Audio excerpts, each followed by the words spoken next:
No episódio anterior, vimos que o capítulo 7 foi um interlúdio que interrompeu a sequência dos 7 selos. Os primeiros 6 selos, abertos no capítulo 6, representam as características da nossa época e o desenvolvimento do Evangelho no mundo, até o fim dos tempos. Ficou claro que os 6 selos representam a atuação gradual e crescente de Jesus na redenção de toda a criação e no julgamento dos incrédulos. O princípio do fim foi anunciado pelo 6º selo e representa o início da grande tribulação. Então, antes de dar maiores detalhes sobre os acontecimentos do fim, principalmente a grande tribulação, o capítulo 7 nos proporcionou um vislumbre do que será o destino da igreja neste período terrível. E é importante lembrar que, ao que tudo indica, o anticristo já estará despontando algum tempo antes, exercendo seu domínio sobre importantes reinos desta época. Relembramos que o selo de Deus sobre o seu povo não o protegerá da ira diabólica deste personagem apocalíptico, devendo a igreja sofrer intensa perseguição neste período, estando apenas protegida dos juízos de Deus referentes à abertura do 7º selo, ocasião em que as 7 trombetas da ira divina soarão. Portanto, para a compreensão correta dos assuntos abordados neste vídeo, assista também aos vídeos diários do devocional Tempo com Deus 365 dias, que fará uma aplicação do conteúdo trazido nesta série ao nosso dia a dia, de forma leve e com uma profundidade ainda maior. As opiniões de grandes teólogos e estudiosos da Bíblia e de diversas áreas como a teologia, a arqueologia, a filosofia, a antropologia, a história, a linguística e outras são analisadas para uma correta hermenêutica e exegese bíblica, que irá ampliar seus conhecimentos em relação à palavra de Deus e à história da igreja cristã.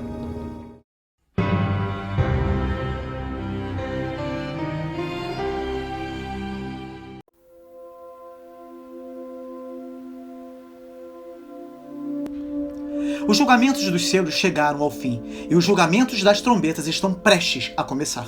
Serão seguidos dos julgamentos das taças, culminando com a destruição da Babilônia e a volta gloriosa de Cristo à Terra.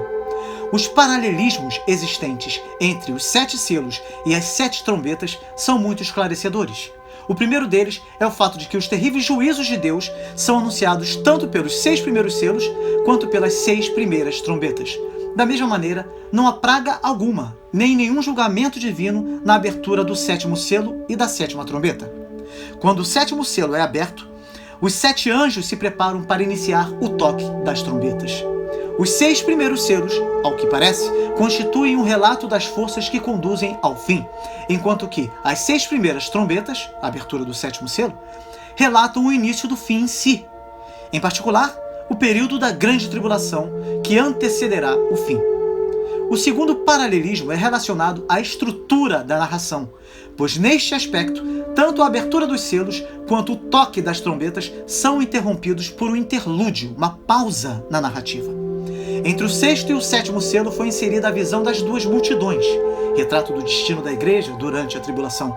E entre a 6ª e a 7ª trombeta foi inserida a visão do anjo com o pequeno livro e a medição do templo.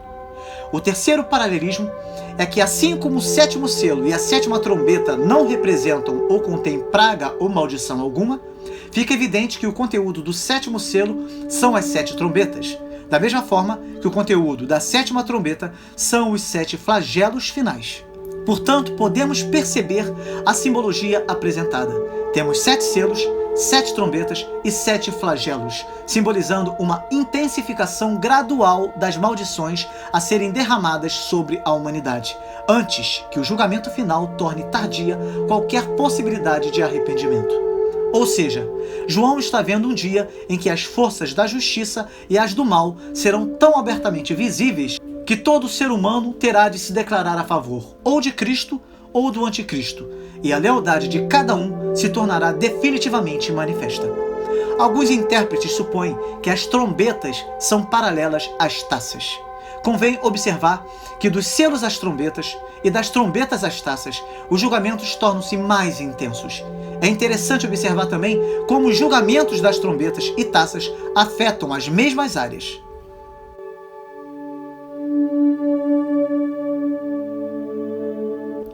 As hostes celestiais acabaram de adorar ao Pai e ao Cordeiro com um volume tremendo de louvores. Mas quando o Cordeiro abre o 7º selo, o céu fica em silêncio por cerca de 30 minutos. Alguns estudiosos dizem que este silêncio é o conteúdo do 7º selo, significando o início do descanso eterno dos santos. Isto, no entanto, é improvável, porque destoa totalmente do caráter dos outros 6 selos. Outros deram a sugestão de que houve silêncio para que as orações dos santos pudessem ser ouvidas. Outros dizem que o silêncio representa uma atitude de suspense e tremor por parte dos exércitos celestiais, vendo os julgamentos de Deus que desabarão sobre o mundo, e o juízo divino atuará intensamente sobre todos os inimigos que ainda se opõem à ação soberana de Deus. Alguns textos relatam atos de grande reverência em momentos solenes, e principalmente diante da presença de Deus. O Senhor, porém, está no seu santo templo. Cale-se diante dele toda a terra. Cale-se toda a carne diante do Senhor, porque ele se levantou da sua santa morada. É evidente que há alusão aqui à meditação silenciosa do povo enquanto o sacerdote entrava no santo lugar a fim de queimar o incenso. Aquele era um momento solene, pois o povo não sabia se o sacerdote seria aceito, se poderia retornar com vida, porquanto chegava à presença mesma de Deus.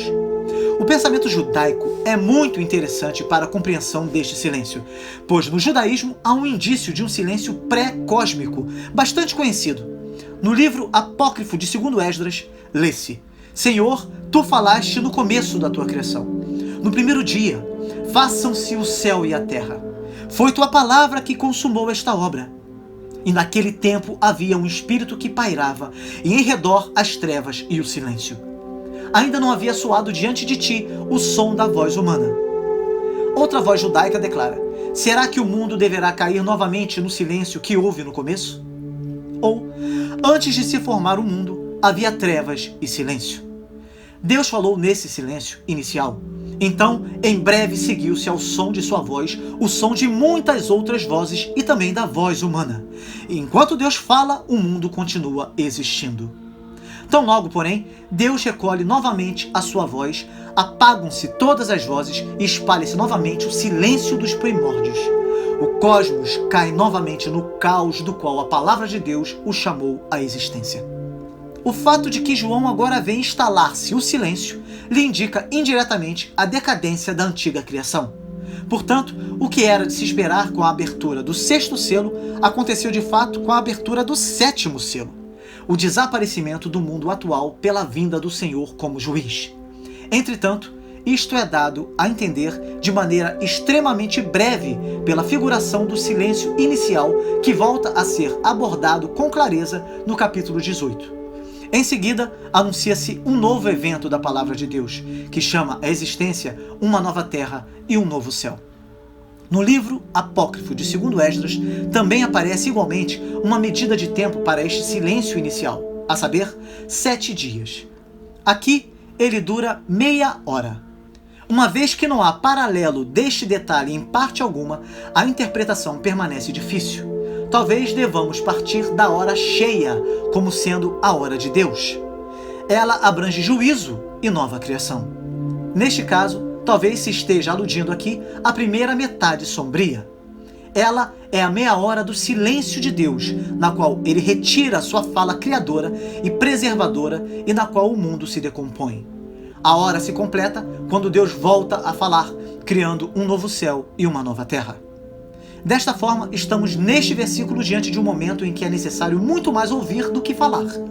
Toda a criação, bem como toda a criatura que há no céu e na terra, aguarda com intensa expectativa este instante final, quando ele fará novas todas as coisas.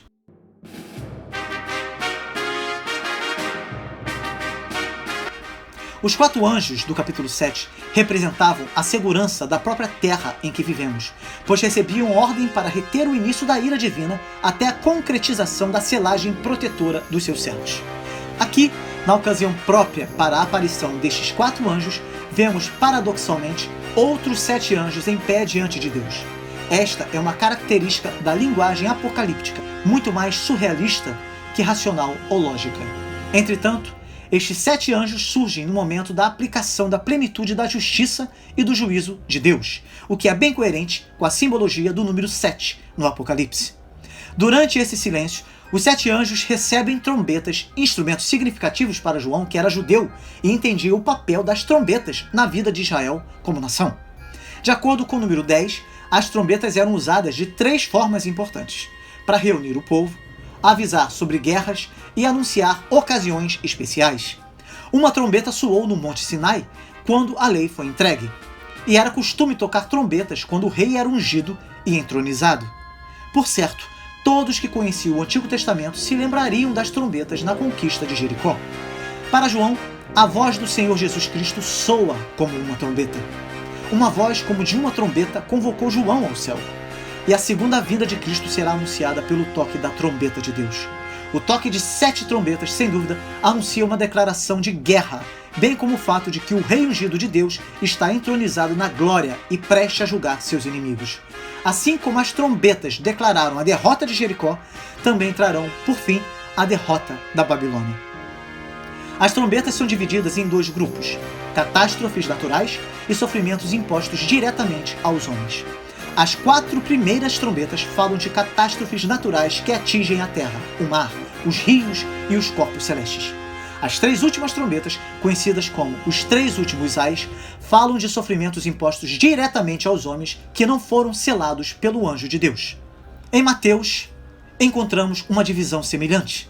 As 4 primeiras trombetas se distribuem sobre a terra, mar, rios e astros.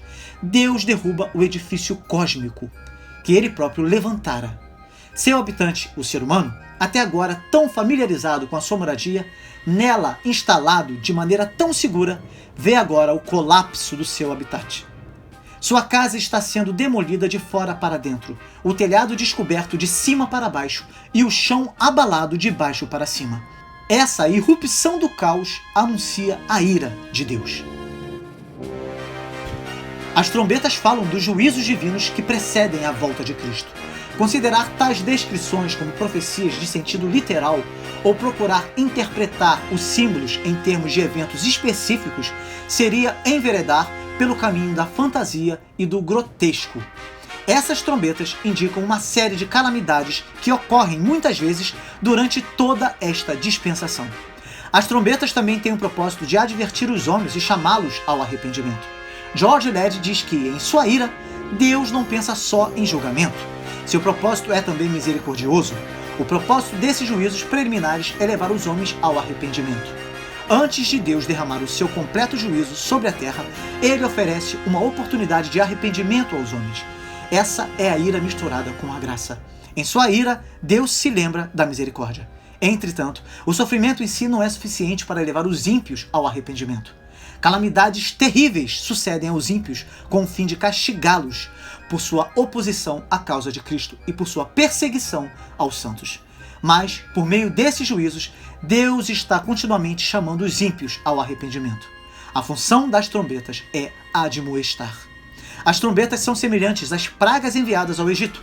As pragas do Egito foram a manifestação do juízo de Deus em resposta ao clamor do povo de Israel oprimido no cativeiro. Assim também, as trombetas anunciam os juízos de Deus sobre os habitantes da terra em resposta às orações dos santos. A primeira trombeta relaciona-se à 7ª praga. A segunda trombeta relaciona-se à primeira praga. A terceira trombeta às águas amargas. A 4ª trombeta relaciona-se à 9ª praga. Portanto, as trombetas mostram que os juízos de Deus são universais. Não há em nenhum lugar um refúgio para os maus. As 4 primeiras trombetas fazem dano aos maus em seu ser físico. As últimas 3 causam angústia espiritual. O próprio inferno é aberto.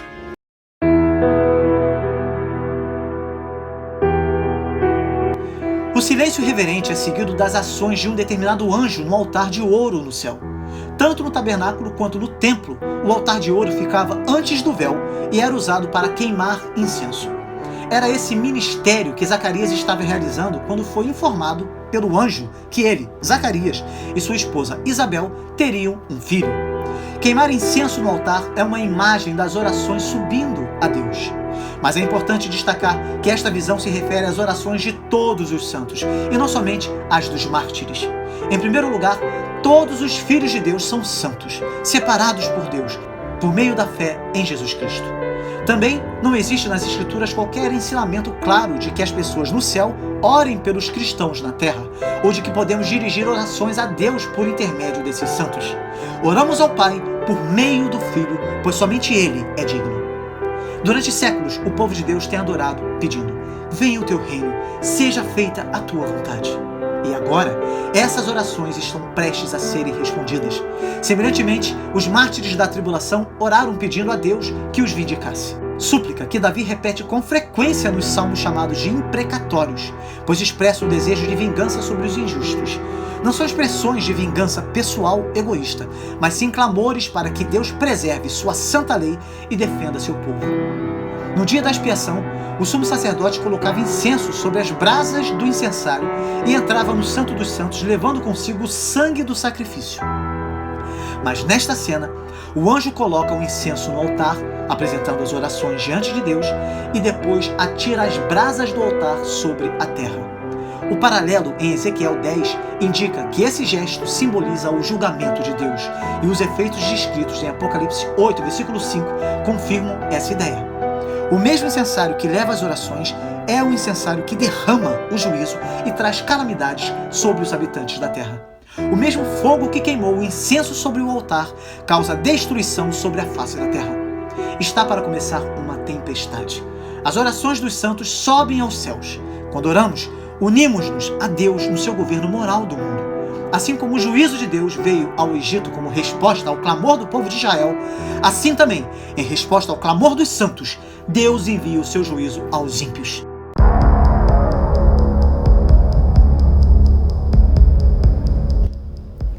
Há uma tempestade de granizo, fogo e sangue que atinge a terra. O profeta Joel também prometeu sangue, fogo e colunas de fumaça nos últimos dias. Ela é semelhante à 7ª praga no Egito, com uma chuva de pedra com fogo. Aqui, porém, acrescenta-se sangue, o que acentua o seu caráter destrutivo. Alguns sugeriram que isso poderia se referir à atividade vulcânica. Outros dizem que é uma tempestade violenta, com o fogo representando o relâmpago e o sangue referindo-se à cor do céu. Adolf Pohl escreve: anuncia-se algo de certa forma horrível.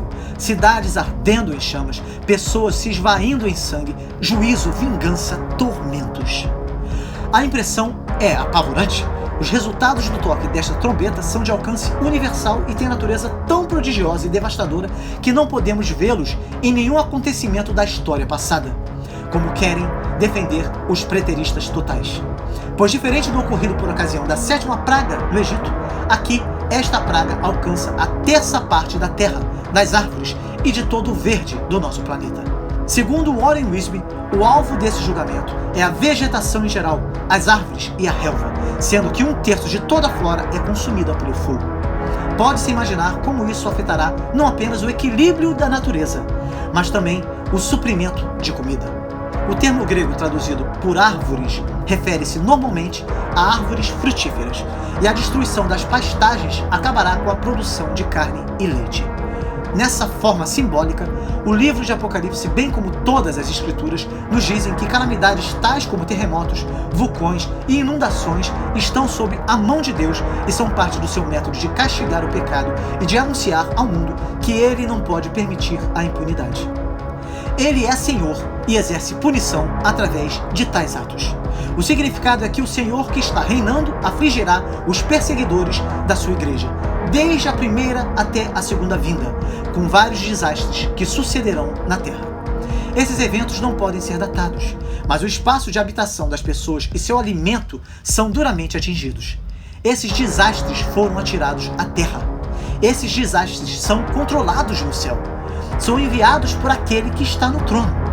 Todas as coisas acontecem sob o total controle de Deus.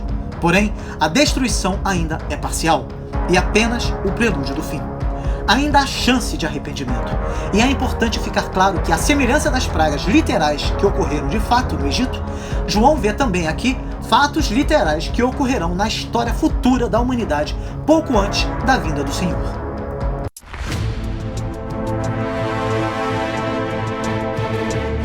Esta trombeta fala das espantosas calamidades marítimas, bem como de todos os desastres que acontecem no mar. A transformação da água em sangue traz à memória a primeira praga do Egito. Convém observar que João não diz que uma montanha ardente é lançada do céu.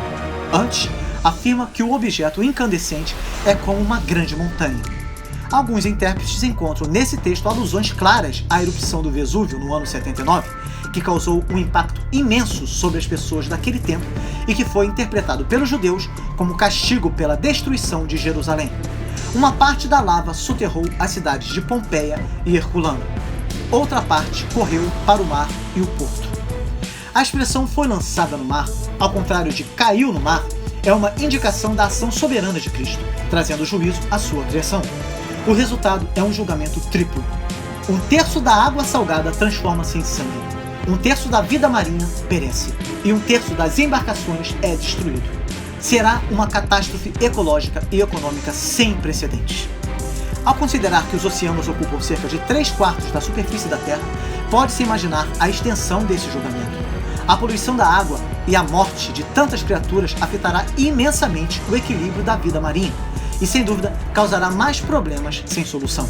Assim, é possível imaginar também a repercussão que a destruição súbita de milhares de navios de grande valor terá na indústria marítima. Isso sem falar em suas cargas.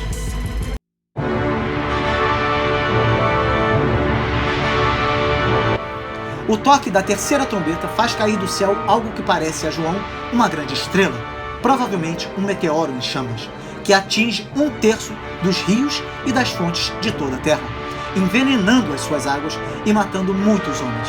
A palavra absinto aqui utilizada para dar nome a essa grande estrela que caiu é um dos símbolos do julgamento divino no Antigo Testamento, utilizado principalmente no livro do profeta Jeremias e em algumas outras passagens do Antigo Testamento.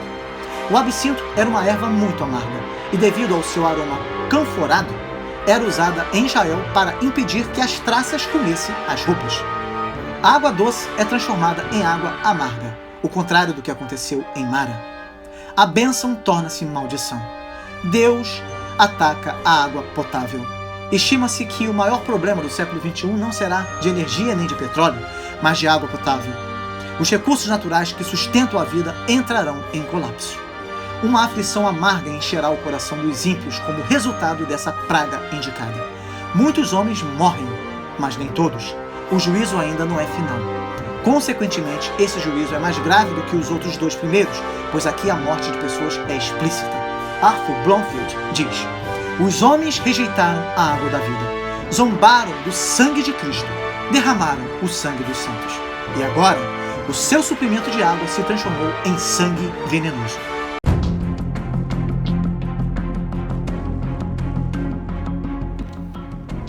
Com esse flagelo, completa-se o número 4. São atingidos a terra, a água salgada, a água doce e agora os astros.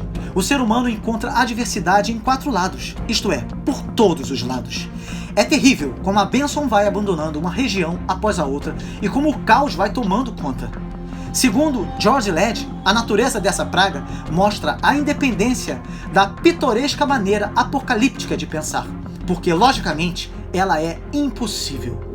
Se 1/3 do Sol, da Lua e das estrelas fosse escurecido, sua luz seria diminuída proporcionalmente em todo o seu período luminoso. Também é difícil de imaginar a Lua em sua fase crescente, quase sem luz e ainda mais escura. Mas tais considerações não perturbam o pensamento apocalíptico.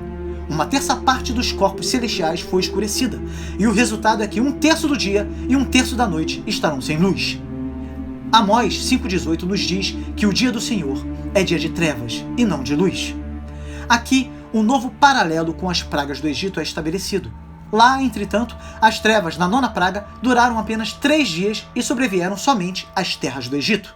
E aqui, ela atinge todo o universo cósmico, num fato sem precedentes na história, mas ainda apenas na sua 3ª parte.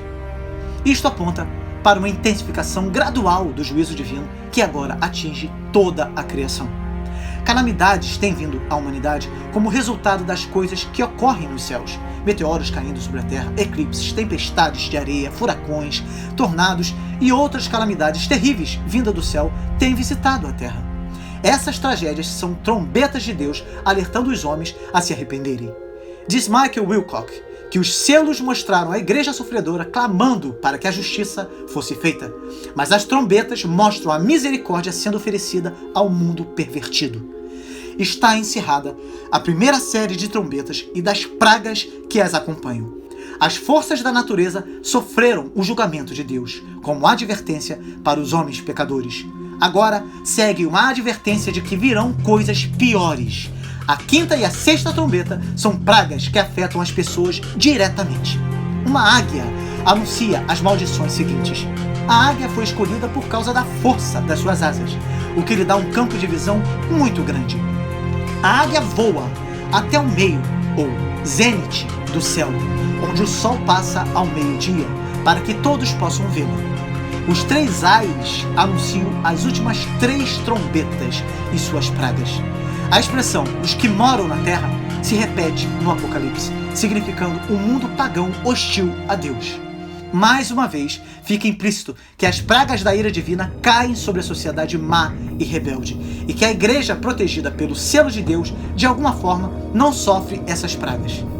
Depois que o quinto anjo toca sua trombeta, no versículo 4 do capítulo 9, isto é afirmado claramente.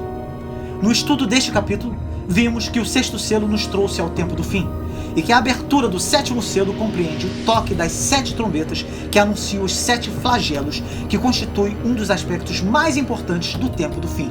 Curto, mas terrível. Eles são os 7 últimos flagelos, pois com eles se consumirá a cólera de Deus. Com cada trombeta e cada taça da ira é derramada uma praga sobre a terra.